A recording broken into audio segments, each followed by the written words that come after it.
सात पौड़ी सच्चा तेरा हुक्म गुरमुख जानिया, गुरमति आप गवाए सच पछाणिया। गुरमुख जीव जो हैं वो उस सच्चे के हुक्म को पहचान लेते हैं, क्योंकि वे अपनी इंद्रियों को उस गुरु के शब्द में ही लगाते हैं। वे इन इंद्रियों को आँख, नाक, कान, रसना, हाथ, पैर आदि इंद्रियों को वो संसार में न लगा करके निरंकार में लगाते हैं, गुरु के शब्द के साथ जोड़ते हैं और मूंद लिए दरवाजे बाजीले अनम रहते। तब उनको इस बात की पहचान हो जाती है कि जो कुछ भी हो रहा है संसार में वो केवल उसके हुक्म के अनुसार ही हो रहा है।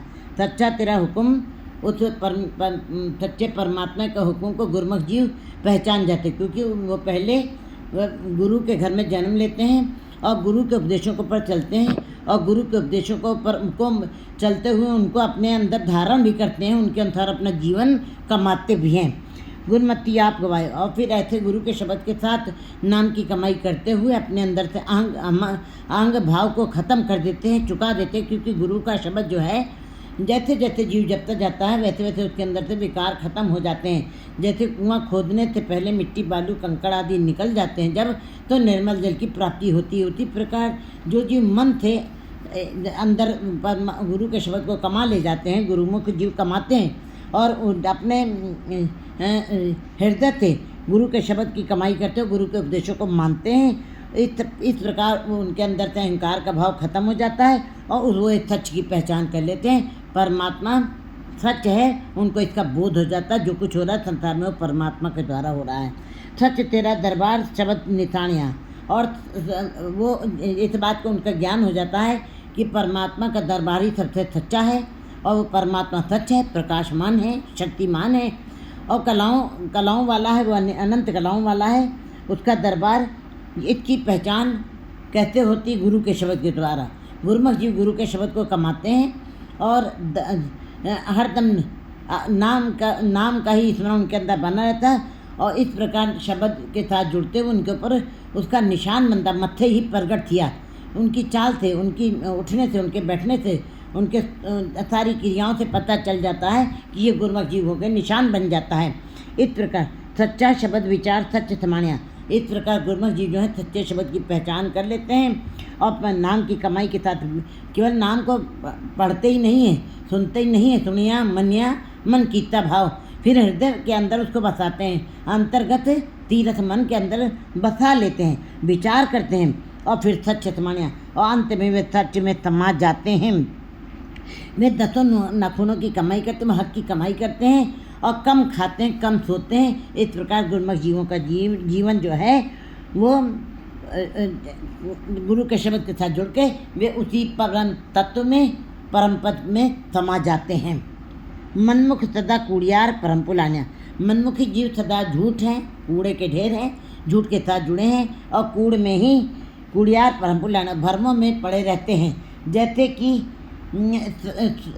कैसे भ्रम है? जैसे कि काले सर्प के माथे पे मणि है लेकिन उसको पता नहीं है, उसको पहचान नहीं है, वो अज्ञानतावश है, उसको पता नहीं। जैसे कि हिरण की नाभि में अमृत है, हिरण की नाभि में कस्तूरी है, उसकी खुशबू उसको बाहर से आ रही है लेकिन उसके अंदर ही कस्तूरी है, इस प्रकार उसको समझ नहीं आती है, वो बन फिरता रहता है। इसी प्रकार गुरु जी बता रहे हैं कि सीप के अंदर भी मोती बनने की शक्ति है, सीप के अंदर ही मोती पड़ा हुआ, लेकिन सीपी को पता ही नहीं है कि मेरे अंदर मोती पड़ा हुआ है।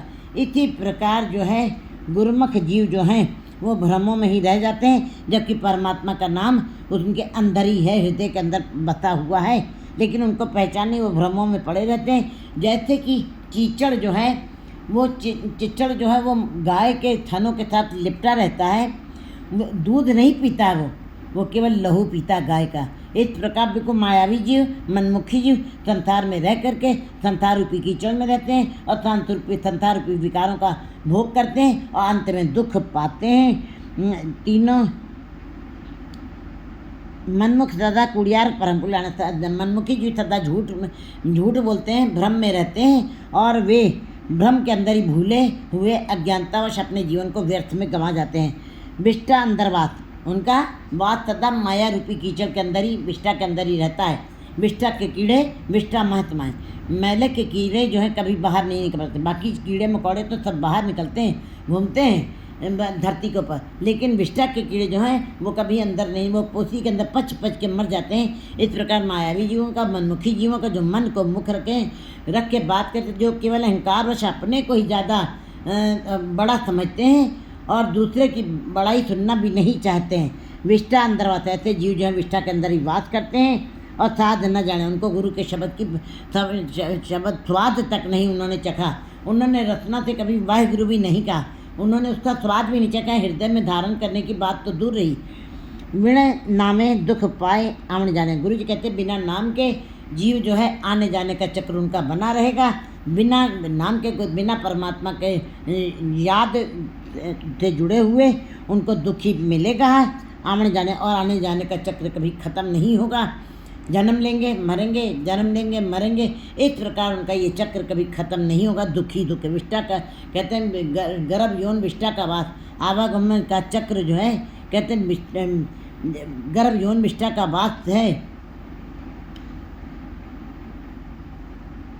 नानक पारख आप जिन खोटा खरा पछाणिया, लेकिन कोई जीव गुरमुख कैसे है, गुरमुख जीव चाहे सारी ज़िंदगी अपने नाम की कमाई करते रहें, अपनी इंद्रियों को नाम के अंदर लगा दें और उसके ही हुक्म के अनुसार चलते रहें, उसकी उपदेशों को मानते भी रहें और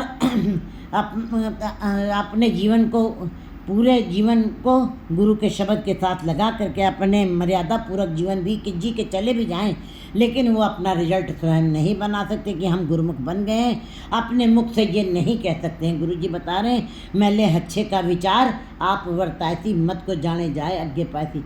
गुरु जी बता, जैसे जय कर्म कमाए त्या होती, जिस तरह के आप कर्म करके जा रहे हो वैसे ही आपका बाद में आवाज़ बनती है, वैसी ही आपकी सो निकलती है। दुनिया वाले उसी प्रकार से आपको याद रखते हैं। नानक पारक आप जिन खोटा करा पछाणे, वो परमात्मा स्वयं पारखू है, स्वयं गुरमुख और मनमुख जीवों को अपनी कसौटी के ऊपर कसता है और फिर खोटा खरा पछाणे, इसकी पहचान वो परमात्मा स्वयं करता है।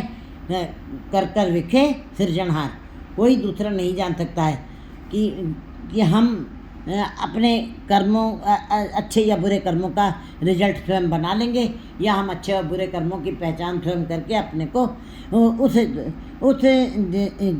लक्ष्य तक पहुंच करके हम कह देंगे कि हमारा जीवन सफल हो गया है। ऐसा आप नहीं कर सकते हो। 13